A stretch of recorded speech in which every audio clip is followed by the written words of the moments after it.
Top. Michel Collomb, est-ce que vous pouvez nous expliquer ce que c'est que cette flottille qui est partie vers Gaza? Ce sont des navires chargés qui ont pris la mission d'apporter de l'aide humanitaire. Il faut savoir qu'Israël impose un blocus illégal d'ailleurs en droit international. Il affame les gens de Gaza, il les prive de nourriture, de médicaments, de toutes les choses essentielles. Il leur rend la vie impossible. Et donc ce sont des gens de nombreux pays qui ont été très courageux en disant on ne va pas laisser tomber les Palestiniens, on va montrer qu'ils ne sont pas seuls. Ils savaient qu'il y avait un risque à ce point-là, personne n'aurait imaginé, mais ils savaient qu'il y avait un risque et moi je tiens à leur rendre hommage. On m'avait invité à y participer, je n'ai pas pu aller par manque de temps, je connais les gens qui étaient là et donc je tiens à leur rendre hommage parce qu'ils ont pris des risques pour aider les Palestiniens et je pense qu'on doit vraiment leur rendre hommage. Oui. Comment les Israéliens ont-ils pu faire cela? Quelles sont les raisons? Je pense que, en fait, les Israéliens prétendent qu'ils sont une démocratie, mais en volant les terres, les maisons par la violence et en attaquant tous les voisins, ils appliquent en fait ce que Ziegler, dans une interview qu'il m'a accordée récemment, disait c'est le fascisme à l'extérieur. C'est-à-dire que l'Europe, elle a sa démocratie à l'intérieur, mais à l'extérieur, elle soutient des régimes qui appliquent le fascisme envers les populations des pays du Sud. Et il n'y a pas que les Palestiniens. Donc je pense que c'est une dictature coloniale. Il faut avoir le courage de le dire. En 2010, il reste une colonie, c'est la dernière. Israël se maintient par la brutalité, c'est une dictature. Et est-ce que les Israéliens se moquent de l'opinion publique? En fait, non, ils y sont très sensibles. Ils ont peur de perdre leur image d'État démocratique, recherchant la paix, blablabla, et ils y sont sensibles. Le problème, c'est que l'opinion publique ne s'exprime pas assez. En fait, il y a de plus en plus de gens qui se rendent compte qu'Israël ment, qu'il ne recherche pas la paix, qu'il cherche des excuses hypocrites, mais cette opinion ne se fait pas encore assez sentir. Les dirigeants politiques maintiennent leur soutien à Israël. Il faut absolument amplifier l'information alternative. Il faut absolument aussi démolir les mythes de ce que j'appelle la propagande de guerre israélienne, par laquelle ils se présentent, par exemple, toujours en victime. Dans ce cas-ci aussi, les navires de guerre attaquent des humanitaires et Israël a encore le culot de se présenter comme étant la victime et ses soldats en danger. Là, c'est flagrant aujourd'hui. Mais en réalité, ils font ça tout le temps. Et le problème, c'est que les médias n'ont pas répondu à ça. Les médias laissent passer en général. Israël se présente toujours en rôle de victime. Justement, le président français Nicolas Sarkozy a réagi ce midi en disant que la réaction des Israéliens avait été disproportionnée. Qu'en pensez-vous? Je suis scandalisé.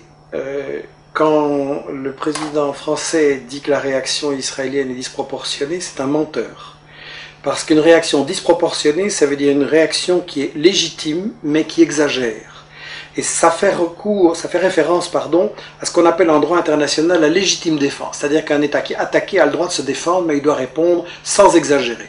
Et donc Sarkozy, aujourd'hui encore, maintient le mensonge que ce serait Israël qui serait agressé, qui devrait simplement réagir de façon modérée et correcte. C'est un menteur parce qu'en réalité c'est Israël qui depuis 60 ans vole les terres des Palestiniens, leur rend la vie impossible et en employant ce mot-là aujourd'hui, Sarkozy ment à son peuple et ment à l'opinion internationale. Ça ne m'étonne pas parce qu'en plus ses ministres aussi répercutent tous les mensonges qui sont favorables à Israël. Vous avez une ministre de l'Intérieur, Madame Alliot-Marie, qui a eu le culot d'encourager à faire un procès contre les personnes qui en France appellent à boycotter les produits illégaux d'Israël.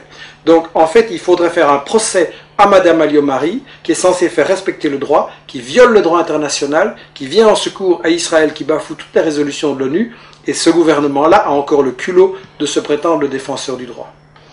Et qu'en est-il au niveau des médias?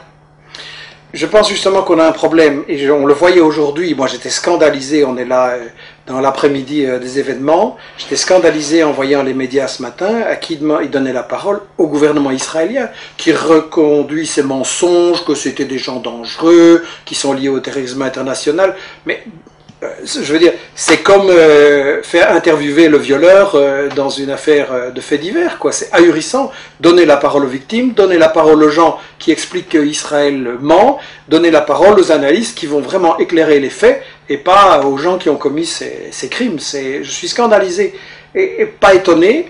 C'est pour ça que j'ai écrit ce livre Israël, parlons-en, parce que si les médias faisaient leur boulot sur Israël, des sites et des gens comme moi ne devraient pas exister, on n'aurait pas de travail. Le problème, c'est que les médias ne font pas leur travail, ils justifient l'agression d'Israël. Et le problème, c'est que là, aujourd'hui, il y a de l'indignation, toute la semaine aussi, et puis ça va retomber. Et chaque fois qu'on va présenter dans les médias, on va dire Israël riposte à des agressions et fait des représailles, etc. Israël est l'agresseur. Et suite à ce drame, qu'est-ce qui va se passer selon vous ? Les gens sont parfois inquiets en disant Israël a tous les moyens, il peut tout se permettre, il est dans l'impunité. Je pense au contraire que quand Israël commet ses actes, ça montre qu'il est en position de faiblesse. Vous savez, la CIA publie chaque année un rapport sur la situation au Moyen-Orient. D'habitude, il est très optimiste et l'année dernière, il était au contraire catastrophiste en disant dans 15 ou 20 ans, Israël n'existe plus. Et tout simplement, ils se rendent compte qu'Israël, avec son arrogance, son agressivité, est en train de retourner l'opinion publique internationale contre eux et qu'ils vont se faire complètement isoler. Et si le monde arabe, il y a un peu moins de gouvernements traîtres et vendus aux États-Unis et un peu plus de gouvernements qui défendent les intérêts de leur population, qui veulent, comme Chavez, utiliser le pétrole, non pas pour enrichir les multinationales et enrichir quelques milliardaires, mais pour mettre fin à la pauvreté, donner l'éducation, les soins de santé, etc. à tout le monde, à ce moment-là, je pense que les choses vont pouvoir changer. Et je crois que ce qui est important, c'est de voir notre responsabilité à tous. L'information, c'est à nous à la faire, avec Internet, avec le travail que j'ai proposé, que tout le monde parle d'Israël et explique la vérité sur Israël. Et à ce moment-là, je pense que là, ça va enfin pouvoir s'arrêter et qu'on va enfin pouvoir imposer une solution de paix et de paix juste au Moyen-Orient.